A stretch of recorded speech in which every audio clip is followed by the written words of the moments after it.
the participants from various parts of India. I request you for my.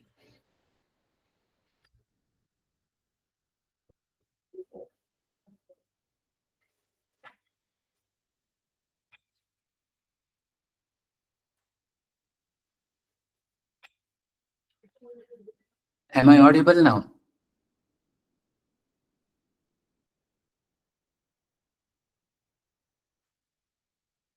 Yes. Madam, am I audible? Shall I start? Yes, sir. Yes, sir. Okay. Okay. Thank you. Thank you.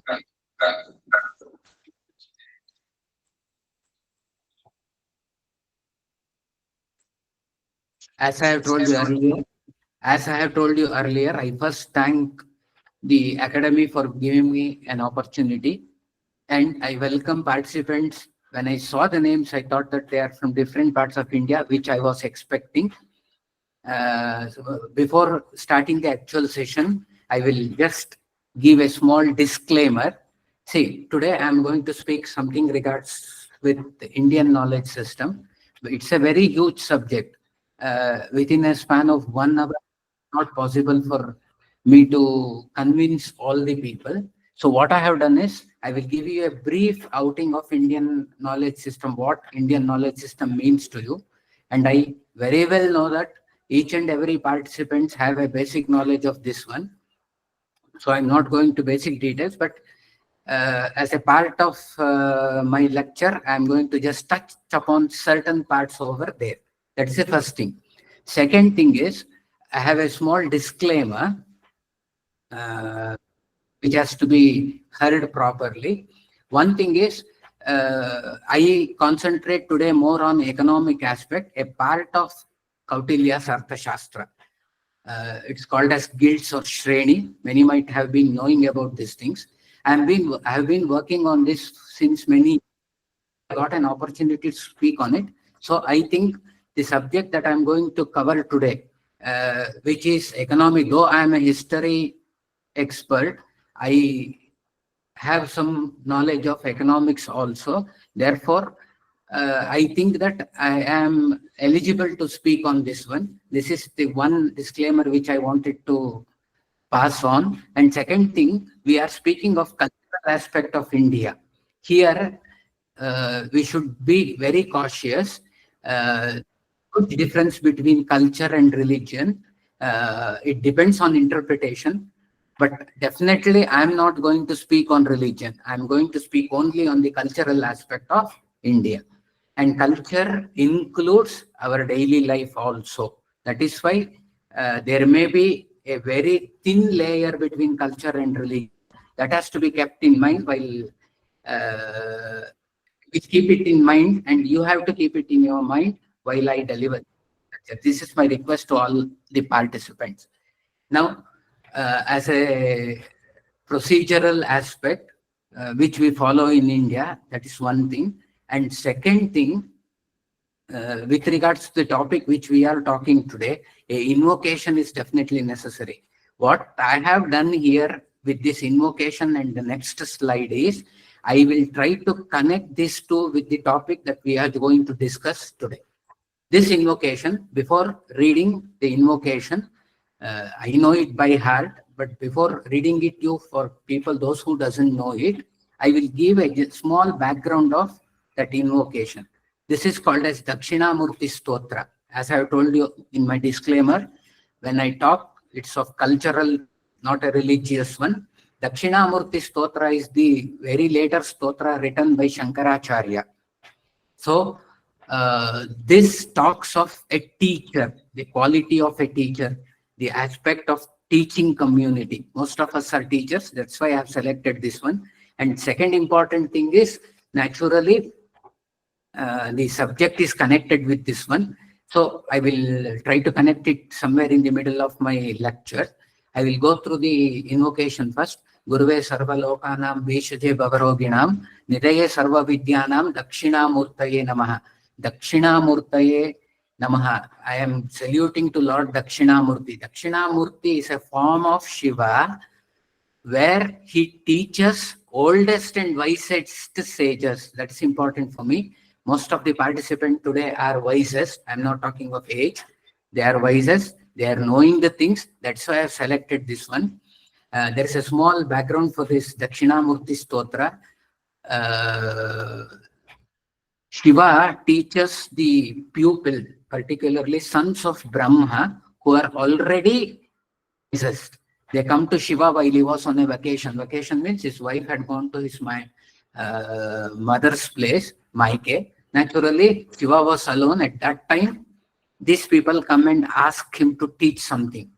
Here, Shiva teaches these people through his silence. Nidaya Sarva Vidyanam. Nidaya Sarva Vidyanam means he is the source for all the knowledge that is required. He is Bishaje Bhavaroginam. Bishaje is doctor for this earth.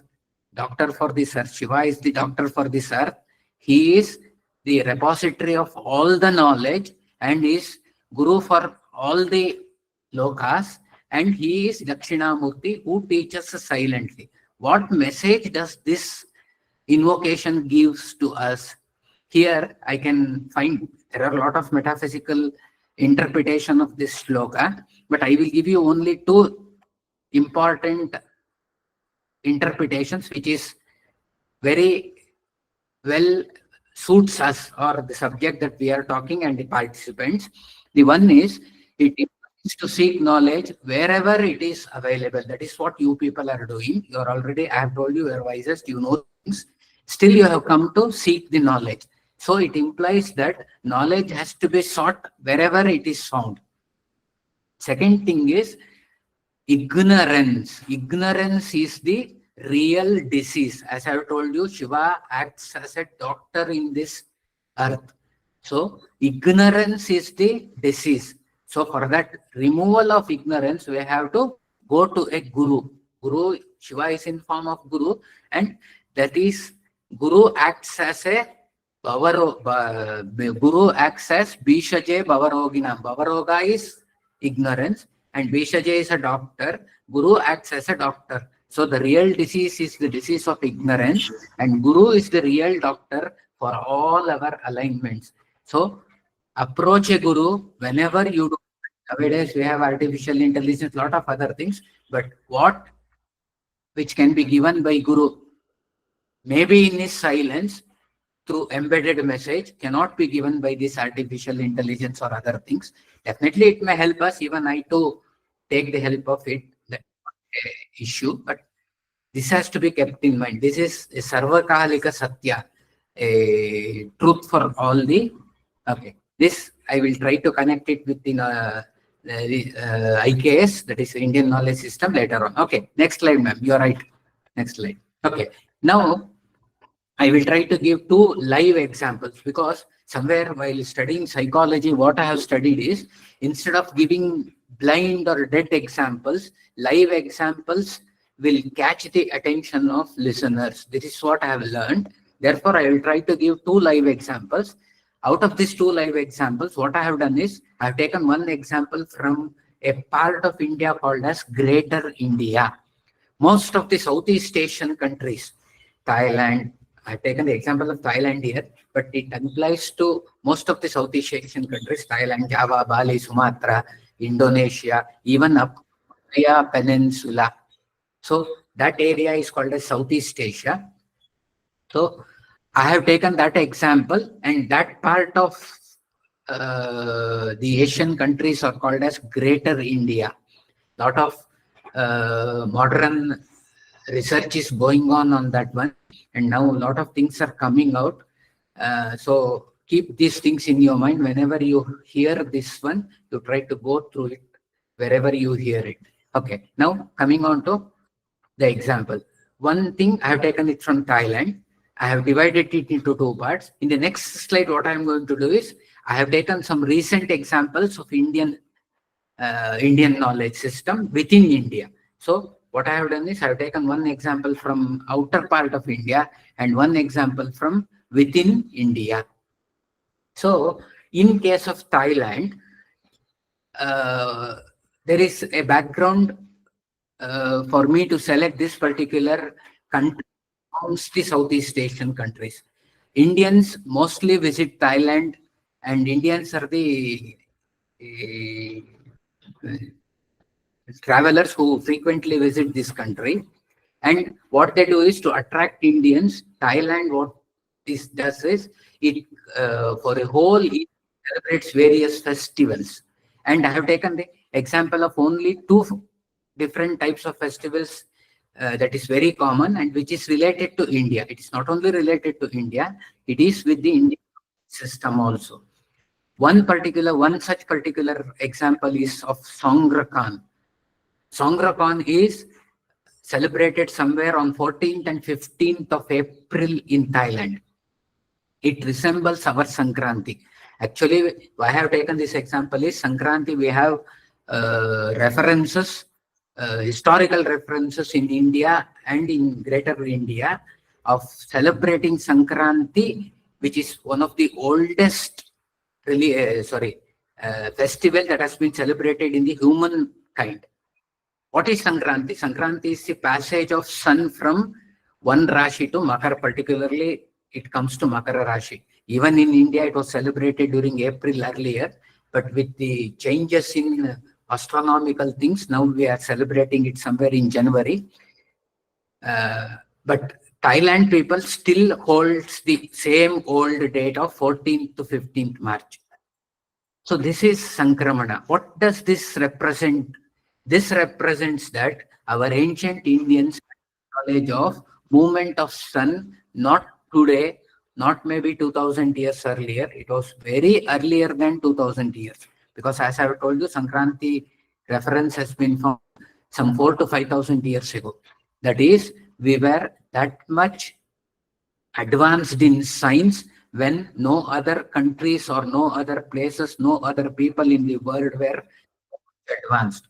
So that has been given to our people in a festival. There they celebrate it in the form of Songkran.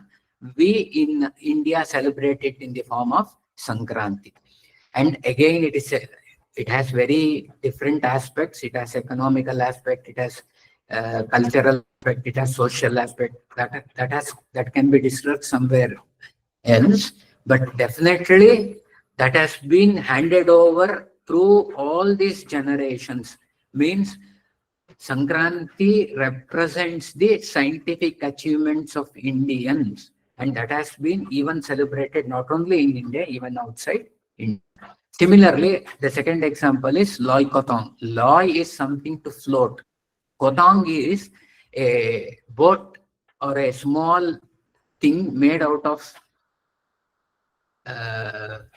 nowadays they use paper for that one. Earlier they used to use small other materials, particularly forest materials, and they light a lamp within that. It is formed in a form of shape of a boat. Light would be kept it inside, and they used to float it. Even today, they celebrate during Diwali only. Here in India, what we do is we celebrate it through lighting a lamp. There they light the lamp and they make it to float in water. I will come to that floating aspect in the next part, but that is also the influence of India and they still follow it.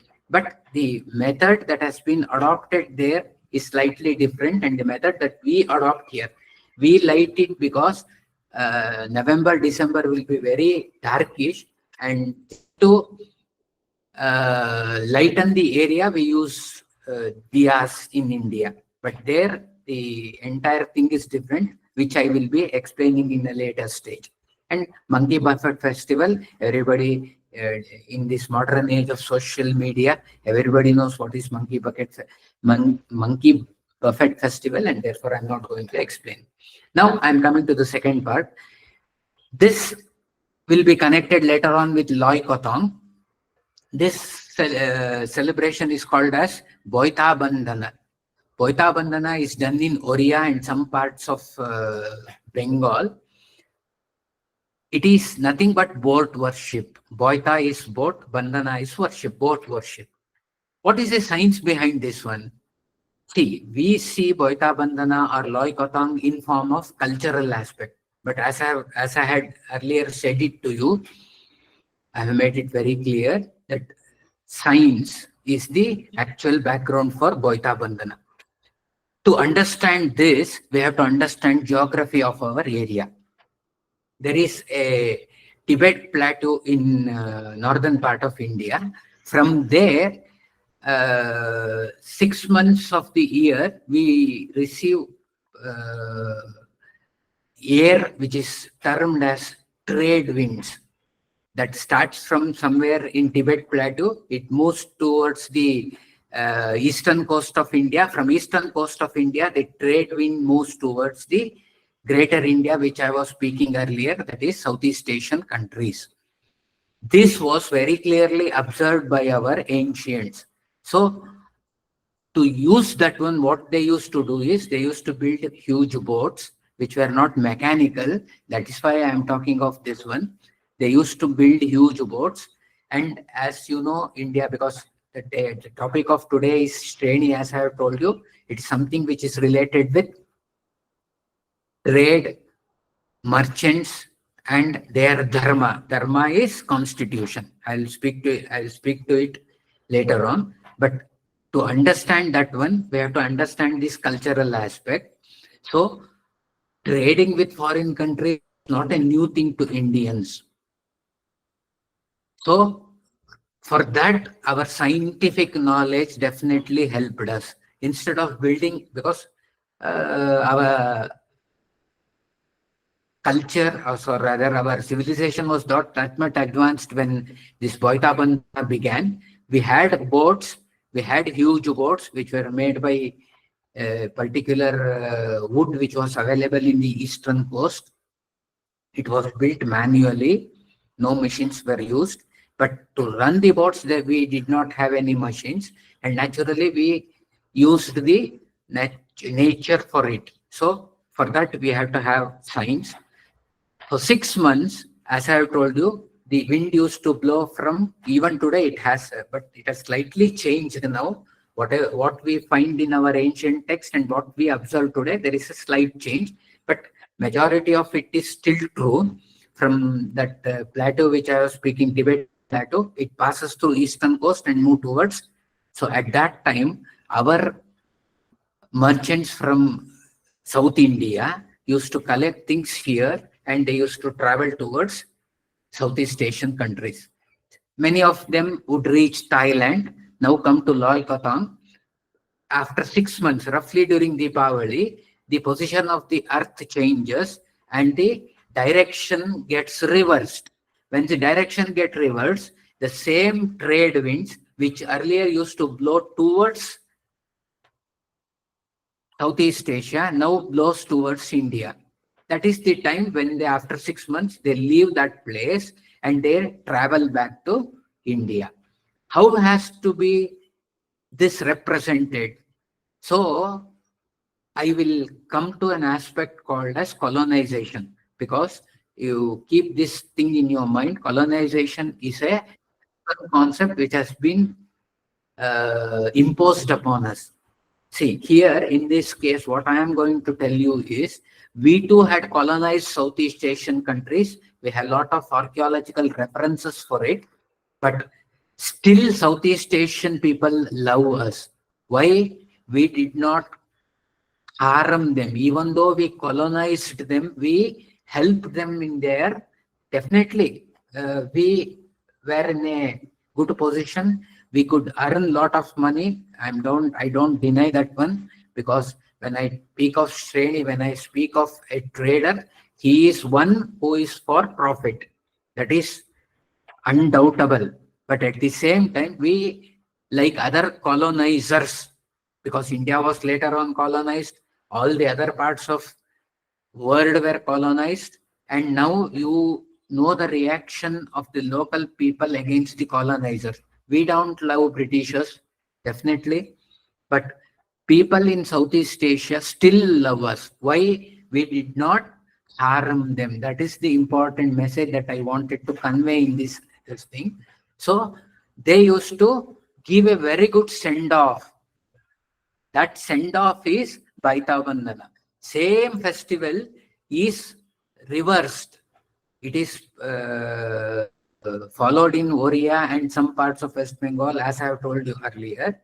After 6 months, when our merchants leave there, the same thing is reversed and they bid goodbye for us with the hope that they expect us for the next year also. So what does this show to us? It shows that we are living in a continuously living civilization. That is the important message that I wanted to convey. Indian civilization or Indian culture is a continuously living thing. What was in India some 2000, 3000, 4000 years ago, we have the same thing. Jokingly, I say sometimes that only thing that has changed is we have a mobile with us now in our hand. Okay, now coming on to area studies. Again, this I will connect it with the problems with regards to IKS in the later stage. Area study, if you Google or if you use any artificial intelligence agent, it gives the following information. It's an interdisciplinary study. It studies the history of the place. It studies the culture of the place. It studies the politics of an area. Okay. According to it, it began somewhere during the Second World War in Germany. Now, after globalization, it is a hit with every country. Every country is thinking of introducing various courses. America has done it even before globalization. And now many other countries have started this one. See, what is the use of this area study? With the growth of knowledge of area study, naturally it is important for business people to understand the area where they are going to invest. So before investing, they will be knowing the culture of the area, they will be knowing the society of the area. So it has become very much important, and learning language has also become very important these days, and area study also concentrates on the language also. So it's quite natural. So what is this connection? What is the connection with area study and IKS? What I am talking to? What Westerners have put in our mind is area study is a new concept. Its growth started only after Second World War, that is during 1960s, and we are the originators. What we Indians were doing, the above example which I gave in the first part of this slide is nothing but area study. In both ways. Even for us, it is an area study of Southeast Asia, and even for Southeast Asians, okay, we might have not named it as area study, but we were doing it since our earlier times. So that is why, to connect it with the main topic, I have brought this one. So I think that you can understand this one. Next line, ma'am. As I have told you, I will just take the two examples of IKS within India. The left part of the slide, you can easily identify. It is something with regards to the dentistry of modern days. Everybody will be going through this one. But the photo is not one which is found in your social media. This is the original instrument that is found in Takshashila Museum. And it belongs to the area of Takshashila. Our history very clearly says that Takshashila was the seat of medicine. And if we study the various Ayurvedic texts, particularly that of Sushruta, who is considered as father of surgery, has mentioned around 125 various instruments of surgery. 125 various instruments of surgery made out of steel and other materials. Most of it are made out of steel. And European academicians never used to believe this one because we did not have archaeological proof. And this archaeological proof came out just around 4 years ago.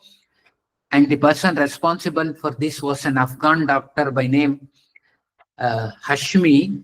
He is an Hashmi Naqvi. His full name is Hashmi Naqvi. He is a practicing doctor in UK. Due to COVID, his hands was tied and he came back to his native place. At that time, instead of wasting time, he visited the Takshila Museum. There he could identify this. See, an ordinary person couldn't have identified this one because being a doctor, he could identify it. And then he wrote a very good article in a medical journal in UK, which was accepted. And you can understand the procedure. And once it is accepted, means it has to have something truth. Now we have archaeological proof of what we were saying earlier. So this instrument is roughly around 2000, more than 2000 years old. Rough date that they have given is roughly 2000 years old instrument. So it belongs to Buddhist period, roughly pre-Mauryan period. So this shows the advancement of science. Even in my previous slide, I gave one example of advancement of science. Now this is the second example. So now this has to be used in a different sense, which I will come to it in later on when I discuss the problem of IKS. The second one is the pillar found in, it's called as Meerut pillar. It is found in Delhi. Firoz Shah Tughlaq brought it to Delhi from Meerut. He transported it. Actually, it is 24 feet. Roughly, it is 23 point something feet. He, during Firoz Shah Tughlaq was in 14th century. During 14th century, he ordered to make a vehicle, manual vehicle, which was pushed by people, and the length of the vehicle was around 40 feet.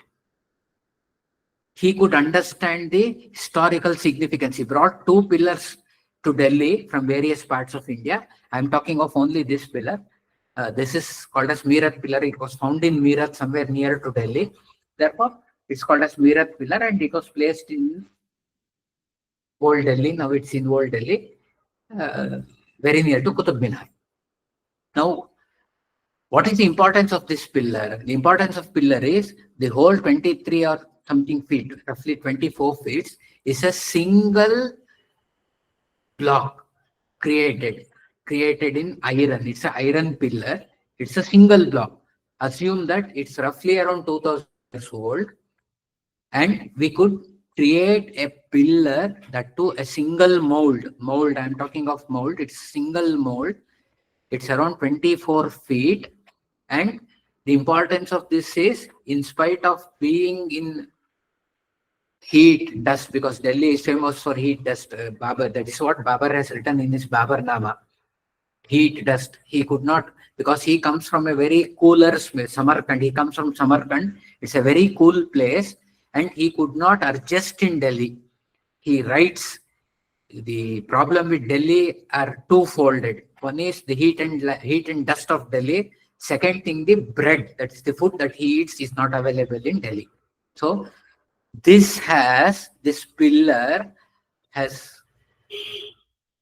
been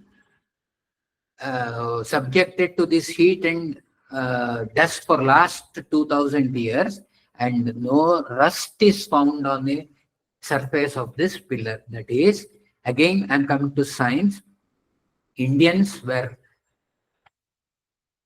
very much advanced in metallurgy. I'm talking of a single point of science, metallurgy, and this has been even acknowledged by England engineers who later on visited during 1970s. They say that even today it is difficult for us to create such thing in England. Now, with the growth in science, we could understand that some part of magnesium is added to it so that no rust forms there. But who would have told it to our ancient Indians? So this is the advancement. So with all these examples, with 2-3 slides, I have given you a brief idea of our ancient culture. Madam, next slide, please.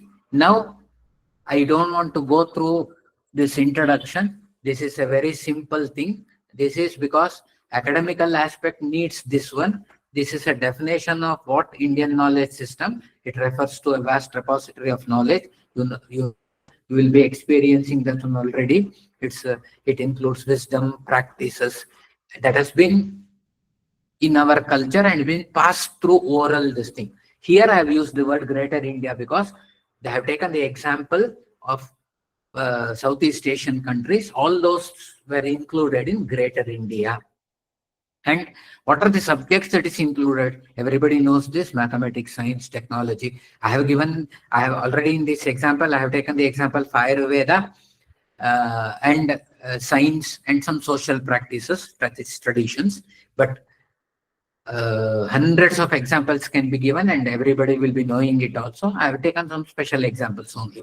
Okay. It has its own set of data and methods. Keep this in your mind, because when we talk of Westerners idea, this has to be used once again. Data set is available. Only thing is we doesn't know how to use that data set. And they had various methods for generating, validating. It is called as Pratyaksha and Pramana. That itself will be a different subject. Everything was validated. Everything was what do you call it, as acquired through various methods, then validated with proof, and then only it was propagated. So naturally, you cannot reject. That is what the modern science does. First acquire the knowledge, validate it, and then propagate it. This is what modern science says. That is what our ancients did. But only thing is, Europeans are not ready to accept it. Okay. Now, it is a holistic approach that we have seen it in various examples. Emphasis on interconnectedness. That is what our culture says. Everything is connected. There is a very good shloka called as Purnamadaha Purnamidam Purnat Purnamudachyate. Purna is empty, fullness, not emptiness, fullness. Fullness here, fullness there. There means the other word. That Purnamadaha Purnamidam Purnat Purnamudachyate. That fullness comes from the other world. Fullness here in this earth comes from the other world. So there is Purna there also. Purnate is also here. Both are interconnected. That is what Ishavasya Upanishad says to us. That is the first shloka of Ishavasya Upanishad. Purnamadaha Purnamidam Purnat Purnamudachyate. Purnasya Purnamadaya. If you remove Purna from Purna, still Purna remains. That is infinity. So if we can understand the language and if we can go through it, that is what we have done. That is interconnectedness, of which modern science speaks, but we have done it very early. Okay, next slide, ma'am. So now we are coming to the topics. These are the topics which I have mentioned it earlier also, but I have given it in a separate this thing so that it can easily be viewed. So here I talk of only Arthashastra here. Before talking to Arthashastra, I have to give the background, then I will go to Arthashastra. And if time permits, I may talk of one or other two very briefly. Next. Okay, this is what we have to learn, because there are a lot of confusion in our mind. Why this confusion came has to be understood. That is the origin of the confusion. See, compared to modern scientific disciplines, IKS doesn't have any institutional support. Worldwide, IKS is not supported. Now, Indian government is trying to support IKS. Worldwide, only I have given it in brackets. Ayurveda and yoga are sometimes supported worldwide, but within India, we don't get recognition. We don't get funding for IKS. But now things are changing a lot, but still a lot of things has to be done. So that is one of the issue. That is, though we have the knowledge, we are unable to use it. The third important thing is we lack awareness. We know the thing, but we are unable to identify it as Indian knowledge system. We know a lot of things, but this has the opposite of a coin, like a opposite of a coin, it has the other side effect also. We simply go on boasting and saying that this is IKS, this is that, this is that. That should also be not to be done, because as I have told in my earlier slide, we have to observe, we have to validate, and then only we have to propagate. So there is a lot of lack of awareness. This lack of awareness comes with the lack of knowledge of Sanskrit also. Only if we learn Sanskrit, Pali, and other ancient languages, then only we can Indian knowledge system. Okay, now disconnect with modern scientific paradigms.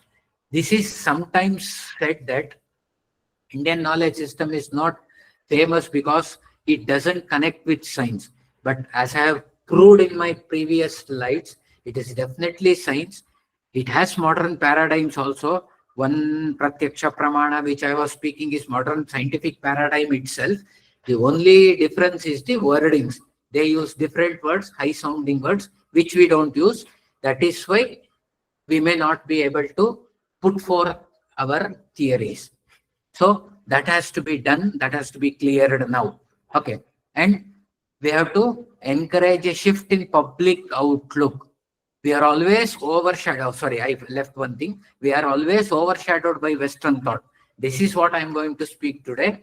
Feminism, Orientalism, feudalism, all these things are forced upon us. I can talk about feminism, I can talk about feudalism for half an hour, but that will deviate my thing. Therefore, all these things were definitely not there in India, and that is not required. That is not required at all for us.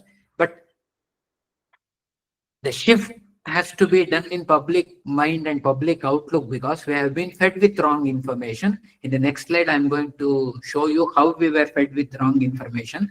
Only when we remove those obstacles, we can clearly understand what IKS is. Then we will get the awareness of IKS. Then we can use scientific methods, and then only we can propagate it.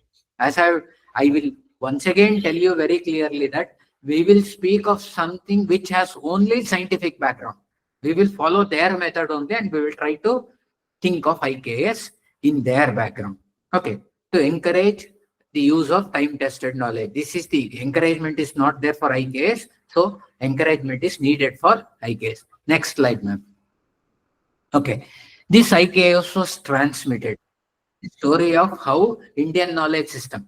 We saw one example in my previous slide as to how IKS was transmitted towards Far East Asia, Southeast Asia. It is called as Far East by Europeans. But now I am going to show you how IKS transmitted through Arabia. Here, again, we have to be cautious. When I speak of Arabia in this lecture, it is pre-Islamic Arabia because I'm taking the period of only up to 6th century. So it is pre-Islamic Arabia. Through pre-Islamic Arabia, it reached Europeans. That is the root cause for all the problems that we are facing today. That story will be learned in this slide. Okay. Why we had contacts with Arabia? It is because of the geography of Arabia. Geography of Arabia made Arabians, Arabs rather Arabs to be dependent on Indians. They had only two things in their geography. One is, I'm talking of food items. One is dates and another one is palm. With dates and palm, you cannot because they don't have agriculture, they don't have water source. Actually, very early Arabia was a very fertile land like India, but due to tectonic shift, it became a desert. So I'm talking of Arabia after it became a desert. So it was dependent on India for its daily testing. See, the geography of Arabia made Arabs to travel frequently. Later on, the same geography made them to be business people. I will tell you. At the beginning, they used to come to India to collect food items for their personal usage. But after some, that is what we call the growth of civilization. After some years, they understood that they could do business using the same methodology. What they did is they collected more items from India, kept half of it or required part of it in their home, and then they reached a places called as Shauk. Shauk means where four ways used to get connected. Even today, they use the same word. It's an Arabic word called as Shauk. So there they used to go. Constantinople was one of the famous Shauk. Even we have many Shauks in Egypt. There they used to have contact with Europeans. See, this is not a one-day process. This is hundreds of years took place. The same methodology. Arabs used to start from their homeland, come to India, collect a lot of materials, go back to their homeland, stay for some days in their home, then leave to the shout. Then sell those things, come back to their home, stay for some days, take rest, come back once again to India. This process. Along with this process, they not only carried food items, they carried Indian knowledge with them. This is what important for me, because I'm talking of Indian knowledge system. But the only defect in this whole method is, instead of Arabs saying that they acquired this knowledge from India and they are just the mere carriers of the knowledge, they boasted that they were the founders of the knowledge. Europeans who didn't know this truth accepted this one, and the same paradigm was followed by Europeans or accepted by Europeans until 20th century, because once a mistake took place, the same thing continued. But with the growth of modern science and technology and with the growth of civilization, now it has been proved that the knowledge was from India and Arabs are just a mere carriers. Why I gave this example is, this is one issue where we are facing problem with Indian IKS. I'm not blaming anybody. We have to congratulate Arabs because they were the people who transmitted our language. But while transmitting the language, they did a small mistake. See, I will give you a same parallel example. Varahi Mihira wrote a book on astronomy, Pancha Siddhantaka, 5 Siddhantas, you can understand it. In that 5 Siddhantas, the first 2 chapters relates to astronomy of Romans and Greeks. Here, he was very magnanimous.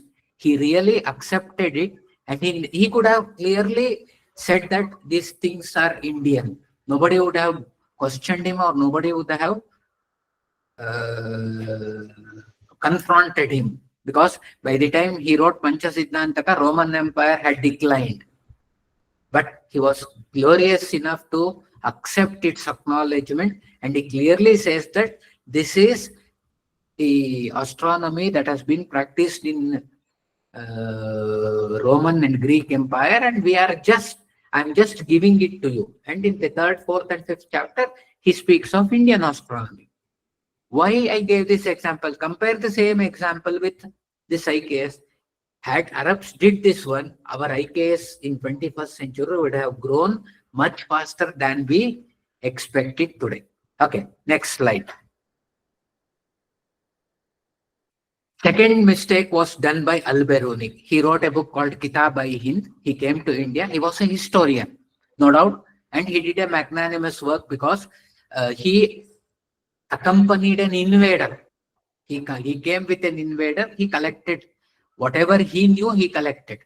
But that itself is not sufficient, because he did not know the language of India. He did not know the culture of India. He did not stay in India for a long period. Huyen Sang, who came in 6th century, wrote a book after he went back to China. He was in India for 12 years. Even Huyen Sang could not. He learned Sanskrit. He was a very good scholar. Even Al-Biruni was a scholar. I don't deny it. But what I am speaking is, even if we work for 30 years, 40 years, we may not understand things. So whatever has been written has to be taken with a pinch of salt. But it is not a mistake of Al-Biruni. It is a mistake of modern people who use Al-Biruni to shield themselves. What they say, Indians are deficient in history. They don't know history. Whenever they speak of history, they start storytelling. They simply go on telling various stories. This is originated from a book called as Kitab-ul-Hind, which is written by Al-Biruni. But that has to be corrected. Now it has been corrected, but those who doesn't know it, has to also correct it. That's why I've given that example. Same thing happened later on also. First, when I spoke of Arabs, it was first 6 to 8 centuries.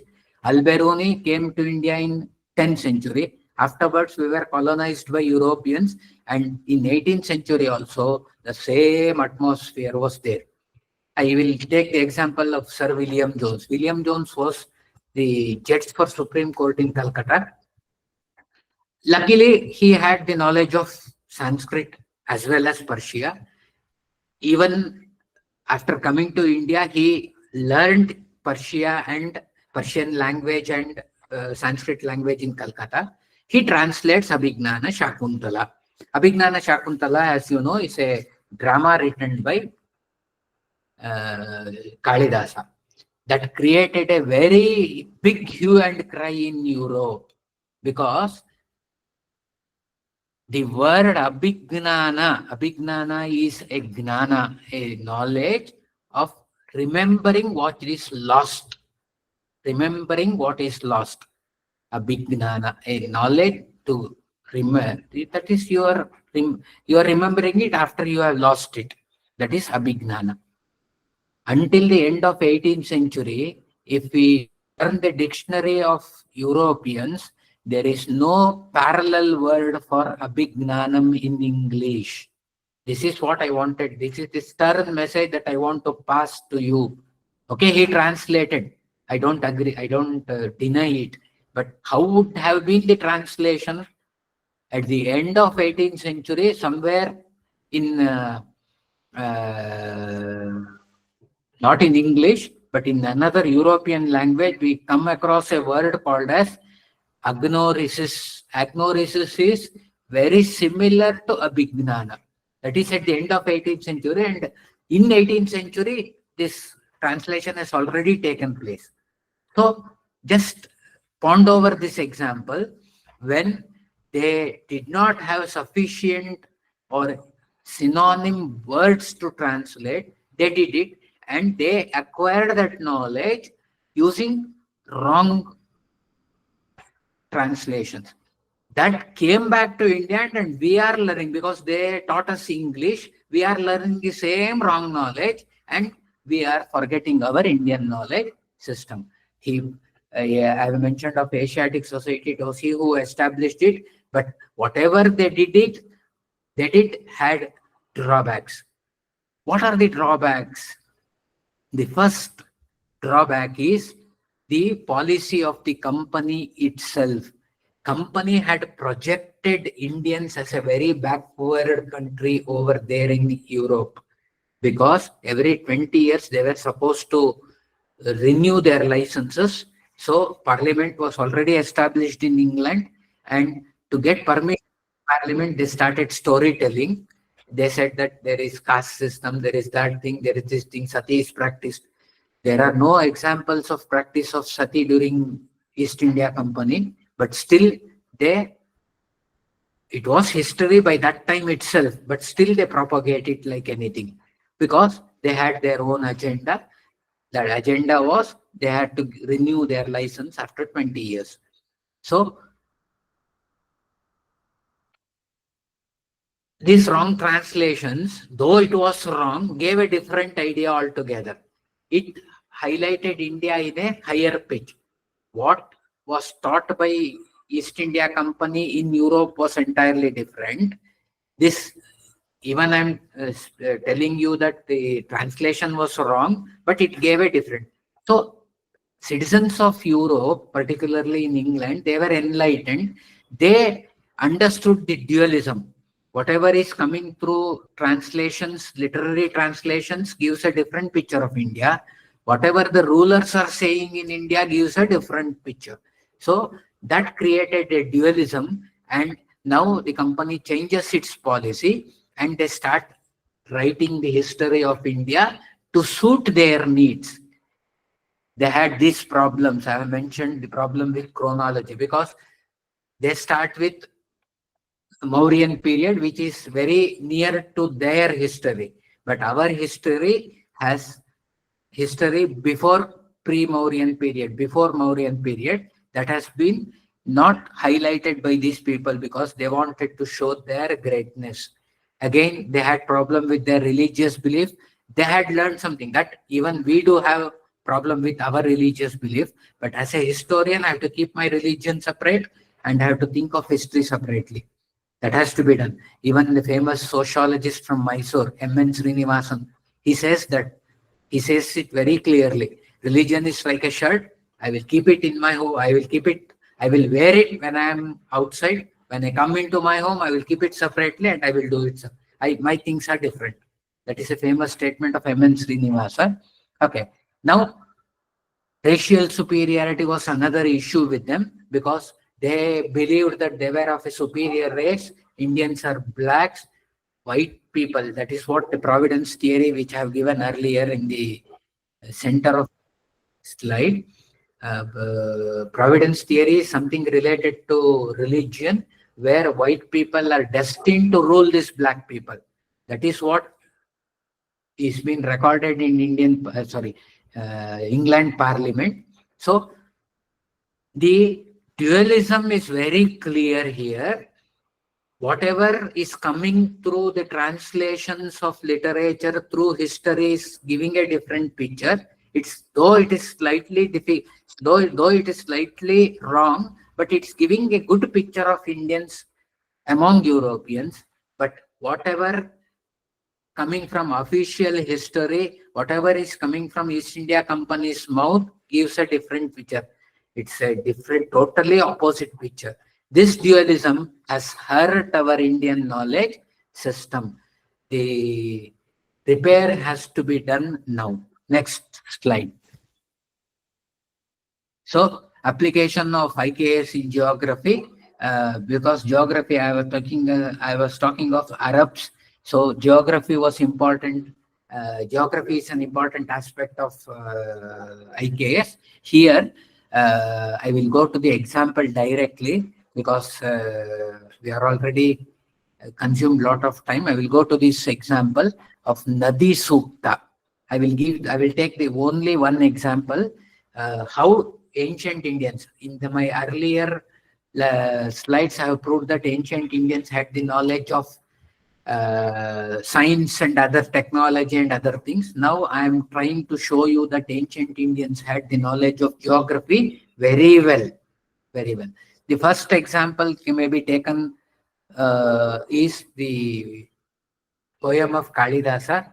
But before that, we will go to Nadi Suktam, because Nadi Suktam is earlier in chronology. It is found in Rig Veda. It's found in 10th mandala of Rig Veda. As Europeans also accept, Rig Veda is the first written document of the world. So what does this Nadi Sukta says? Om imam me gange yamune saraswati shatadrus omam sachuta parushnyah asikna marudrute vitastayarji ikiye shrunuyama sushomaya. It is naming various rivers. Okay, some name can be identified. Imam me gange yamune saraswati. The same name has been given, but Shatadru is Sutlej River. Sutlej River in our Vedic period was called as Shatadru. And Rabi River was called as Parushni or Parushnya. Chenab was called as Asikna. So this has been handed over to us through various generations, passing through various generations, and there is no mistake in this one. When we see the satellite image, we can clearly understand the geographical achievements of Indians. Madam, next slide, please. This is the satellite image, and I have mentioned the name of the origin also. It is from Michael Denomio. He is a French scholar somewhere in India. He works in India. So this is the satellite image that has been reconstructed for a article purpose. So the same geography which is found in Nadi Sukta, Imam me Gange Yamune Saraswati Shatadru Sutlej Sachuta Parushna Rabi, same order. This is on the top of Himalayas. It's not that much easy to visualize things without the knowledge of geography, and this has been handed over to us. So we can understand our achievements of our ancient Indians. We cannot explain this also. We cannot understand the importance of this also. only with the help of modern scientific instruments, only with the help of modern Indologist. Indologist is one who study Indian history. He may not be an Indian. There are various foreign people also. So with the help of, with the work of these people, now we are able to understand this one. So I have taken the example of Nadi Suktam to show that we were very far away in geography. Next slide, please, ma'am. So we will come to Arthashastra. Arthashastra, I will not talk of the background. Most of you know about Arthashastra. Only thing is, it was rediscovered. This is what I wanted to convey. Arthashastra was lost after 12th century. We knew that we had Arthashastra, but we did not have the original copy. So in 1905, a person, he was a curator in Oriental Library, which was established by the Yadava king of Mysore, Yadava king of Wadayar king, Yadavas, Wadayars from Mysore. They had established a Oriental Library. There he could find a copy. He couldn't read it because though he had the knowledge of Sanskrit, it was a form of Sanskrit which was lost. Then he went to Tamil Nadu, he learnt it. He was very well versed in English also. Therefore, he could translate it. By 1917, I think the translation came out. So with this discovery, we could once again understand the importance of Arthashastra. And after globalization, you know, Arthashastra is more revered in foreign country than in India. There, we find a term called as Gana. In Vedic period also, we have the word called as Gana. But even in Arthashastra, Arthashastra is cited later text. Even there we find the word Gana. What does this Gana represents? Gana represents a group. This is where the word Ganapati originates. Ganapati is the head of the Gana. So it may be a group of divine being, it may be group of tribes, it may be group of people, it may be group of clan, because we had a clan rule also before the Buddhist period. So anything may be called as Gana. So what does this Gana represents? Gana represents the earlier conceptualization of collective leadership. 21st century, we talk of collective leadership. We had proved it very earlier, even during Vedic period. That is, the concept of collective leadership is found through Gana. Okay. The one example is Brihadaranya Upanishad mentions Gana Shaha, group rule. That is same thing, Gana Shaha. That is the word for collective leadership. Now I'm going to connect this Gana with Shrenis. Shrenis, as you know, is a guild. Ancient Indians had a trade relationship with all the foreign countries, particularly European countries. So for that, Shreni was required, and this Shreni is the refined form of Gana. It's a highly organized institution. It had its own Shreni Dharma. I will be talking of Shreni Dharma in my next slide. Okay, entomology is the origin of the word. It has changed its meaning from time to time. During Vedic period, it had different meaning. During military republics, it had different meaning. During Pali period, that is Buddhist and Jain period, it had different meaning. By the time of Mauryans, arrival of Mauryans, or by the time of Buddhist period, Jaina and Buddhist period, the form of Shreni came into being. Shreni is an autonomy body, even it is accepted by the state. It played a crucial role in the growth of economy. Growth of economy is because by that time we had very good agriculture, we had growth of urban centers, we had lot of growth of cities, and now the only way of expansion was we have to trade. That is why agriculturist got converted into trader. That is why a Vaishya has two duties. Vaishya earlier was representing a farmer, now he is trading also. In Rig Veda, we have a clear mention as to Vaishya doing both the jobs. That is, he is a farmer as well as a trader. He is a trader in city, farmer in a village. Okay. Now, we find examples of guilds. Guilds of weavers was called as Tantavya. Guilds of potters were called as Kumbhakara. Guilds of goldsmiths Swarnakara. Same thing even today, many of or the guilds are in existence, but there is no collective leadership nowadays. The word has been used now, but some we have lost. Iron carvers, Dantakara, because it has been banned now by the government, so we don't find Dantakaras, but we find carpenters doing the same job. Okay, next slide, ma'am. So, Shreni Dharma. I was talking of Shreni Dharma. Purushartha, Chaturvida Purushartha, 4 Purusharthas. We not only keep Purusharthas for life, I will take last 5 minutes. We will not only keep Purusharthas for our life, we even have this Shreni Dharma Purushartha, that is Dharmic Purushartha, even for our business aspect also. This is in modern day. Corporate culture is called as corporate governance. The same thing.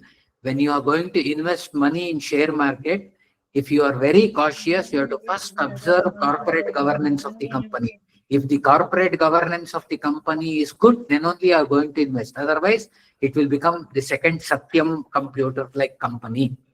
Okay. Now, what are the Shreni Dharma? Professional ethics. He has to ensure quality, honesty, and fair pricing. That is the most important aspect. See, one trader used to be grouped in the Shreni.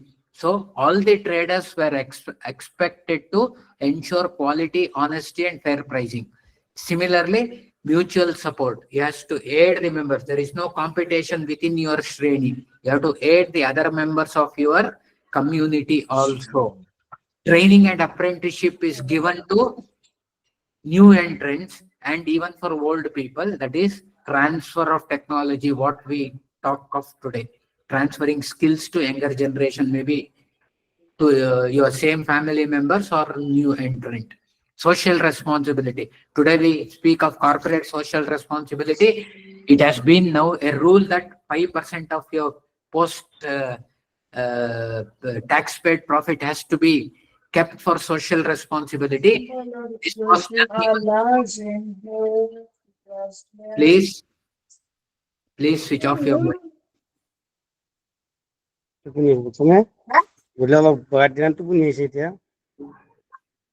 No, no, no. I'm asking to switch off the mic of a participant. Slightly disturbing.